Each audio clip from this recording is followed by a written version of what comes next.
நேசிக்கின்றாயா, என்னை நேசிக்கின்றாயா, கல்வாரி காட்சியை கண்ட பின்னும் நேசியாமல் இருப்பாயா, கல்வாரி காட்சியை கண்ட பின்னும் நேசியாமல் இருப்பாயா.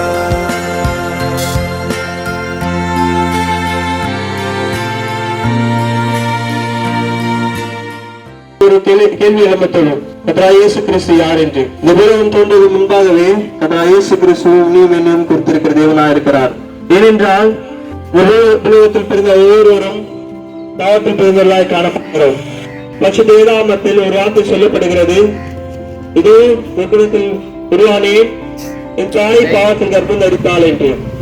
ஆத்மானவர்களே, பிறந்த ஒவ்வொரு பாலுடனும் பாவத்தில் பிறந்தவர்களாய் காணப்படுகிறோம்.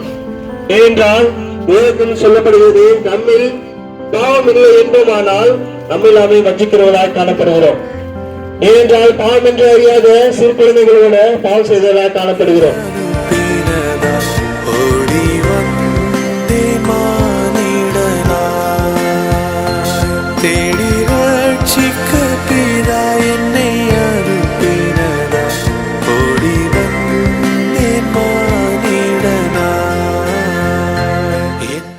வரன்பாய் அழைக்கிறார்.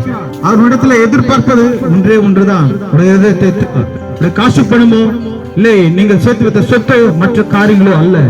இருக்கிற இடத்துல இயேசுவே நான் பாவி என்று நீங்கள் அறிக்கை செய்தால் போதும். ஆம் பிரியமானவர்களே, உன்னுடைய பாவங்களை மன்னிக்கக்கூடிய ஒரே அதிகாரம் இயேசு கிறிஸ்துவனுக்கு மட்டுமே வழங்கப்பட்டுள்ளது.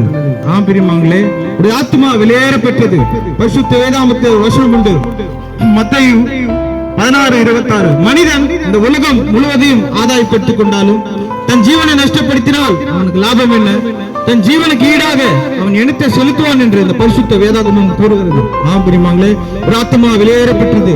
உனக்காக உன்னுடைய ஆத்மா நரகத்துக்கு செல்லக்கூடாது என்பதற்காக இந்த கல்வாரி சிலுவையில் இயேசுவானவர் மரித்தார்.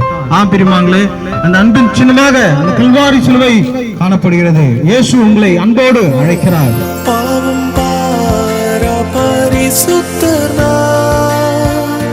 பாவி உன்னை அழைக்கிறேன் பார், பாவம் பார பரிசுத்தர். పాపం అంటే అదొక భారము. పాపం అంటే భారమా இருக்கிறது. ఆ పాపం నుండి విడిపించడానికి ప్రభువు యేసు రక్తము ప్రతి పాపం నుండి మనల్ని కడుగునని బైబిల్ స్పష్టంగా చెప్పుచున్నది.